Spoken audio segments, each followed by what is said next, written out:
Salom aziz investorlar. Tahliliy hamjamiyat siz bilan aloqada System Guru Markets. Biz kompaniya uchun umumiy ma'lumotlardan boshlaymiz. Agar sizni qiziqtirsa, videoni to'xtatib qo'yishingiz mumkin. O'rganilayotgan tashkilotning barcha parametrlarini diqqat bilan ko'rib chiqishingiz mumkin. Endi biz kompaniyaning asosiy ko'rsatkichlarini ko'rib chiqamiz. Mitrovision, Int ticker, MVI'si. Ushbu sharh 2025 yil 23 apreldagi joriy ma'lumotlarga asoslangan. Tasnifi bo'yicha Guru Markets kompaniya Mitrovision Int pastki toifaga kiradi. Avtoelektron baholashda 33 ta tashkilot ishtirok etadi. Bu juda vakildir. Ushbu videoning oxirida buyurtma jadvalini qidiring. Kompaniya uchun natija quyidagicha: 10 balldan -8, 5 ball. Kichik toifa uchun o'rtacha ball 1, 5 ballni tashkil qiladi. Agar siz keng ko'lamda qarasangiz, umuman fond bozorida bir butun sifatida fond bozori uchun o'rtacha ball 1, 8 ball ekanligini unutmang. Kompaniya uchun -8, 5 ballga qarshi Mitrovision Int. Kompaniya aksiyalarining narxlari harakatini taqqoslash. Mitrovision Int va kichik toifadagi kompaniyalar. Biz 12 oy davomida aksiyalarni ko'rmoqdamiz. Mitrovision Int -21,8% dinamikani ko'rsatdi. Kichik toifadagi narx dinamikasiga nisbatan -12,1%. Bu hech narsani aniq ko'rsatmaydi, lekin bu haqiqatga e'tibor berish muhimdir. Kompaniyaning bozor kapitallashuvi Mitrovision Int 28 milliard dollarni tashkil etadi. 100 milliard dollarlik kichik toifadagi kapitallashuv bilan Mitrovision Int 282% ulushga ega va kichik toifadagi juda kichik kompaniyalardan biri hisoblanadi. Kompaniyaning balans kapitallashuvi 5 milliard va kichik toifaning kapitallashuvi 42 milliard dollarni tashkil etadi. Mitrovision Int ulushi 116% ni tashkil etadi. Birja aksiyalarni va balans qiymatini taqqoslab, biz quyidagilarni ko'rishimiz mumkin. Baham ko'ring. Mitrovision Int bozor qiymatini baholashda kichik toifada 282% ni tashkil qiladi. Balans kapitallashuvi 116% ni tashkil etadi. Bu bozor kapitallashuv ulushidan 59% ga kam. Kompaniyaning kichik toifadagi bozor va balans qiymatidagi ulushini baholash yomon -1 ball. O'rganilayotgan kompaniya 1 milliard dollarlik moliyaviy majburiyatlarga ega. Buxgalteriya kapitallashuvi bo'yicha moliyaviy majburiyatlar kompaniya kapitalining 102% ni tashkil qiladi. Kompaniyaning qarz majburiyatlari bo'yicha ball yomon -1 ball. Kompaniya aksiyalari narxining daromadga nisbati ga teng.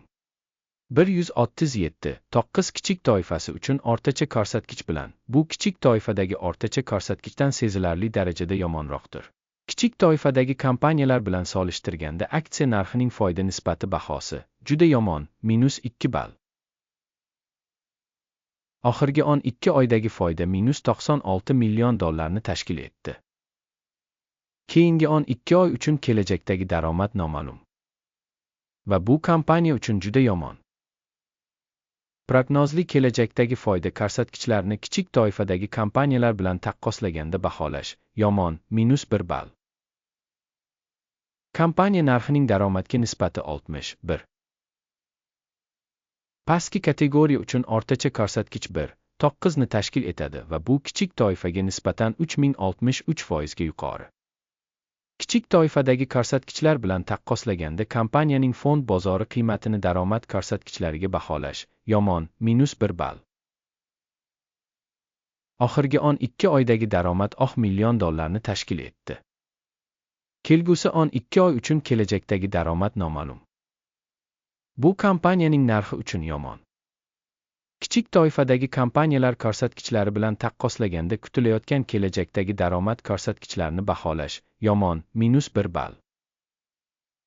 Marja -2053% ni tashkil etadi. Kichik toifa uchun o'rtacha 1,4% tashkil qiladi. Kichik toifadagi o'rtacha ko'rsatkich va kompaniyaning ko'rsatkichlari o'rtasidagi farq 2054,4% ni tashkil etadi.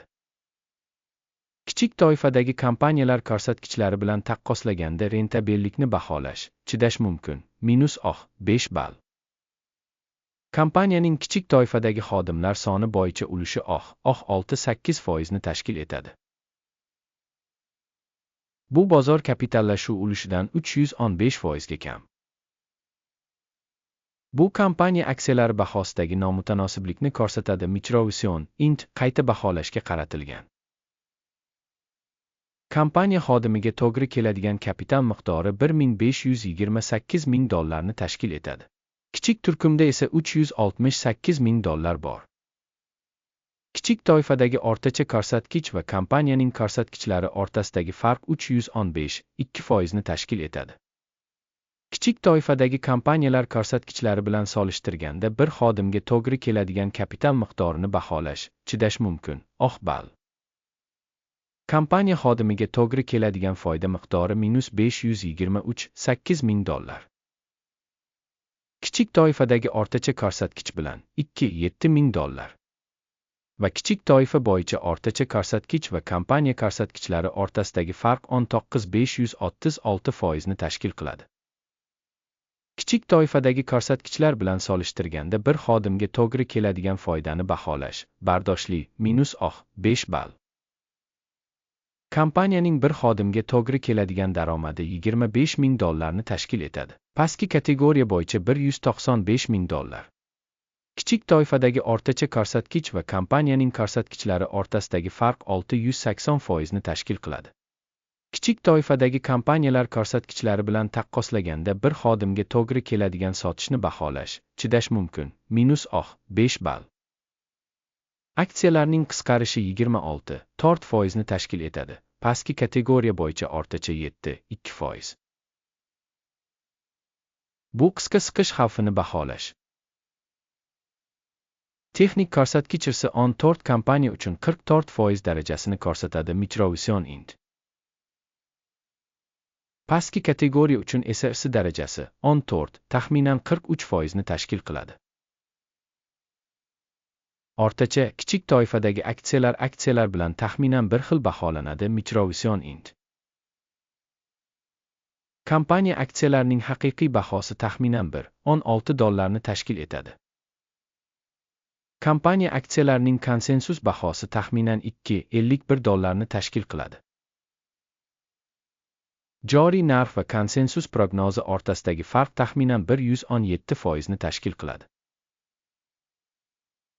Keling, buyurtmalar jadvalini ko'rib chiqaylik. U hamma uchun mavjud. Unga havola mahkamlangan izohda. Buyurtmalar jadvali ma'lum bir mavsumda aksiyalarni baholash ma'lumotlari va ma'lumotlar tizimi tomonidan ilgari qabul qilingan barcha qarorlarni o'z ichiga oladi. Guru Markets. Buyurtmalar jadvaliga kirish bepul va ochiq, bog'langan izohda havola.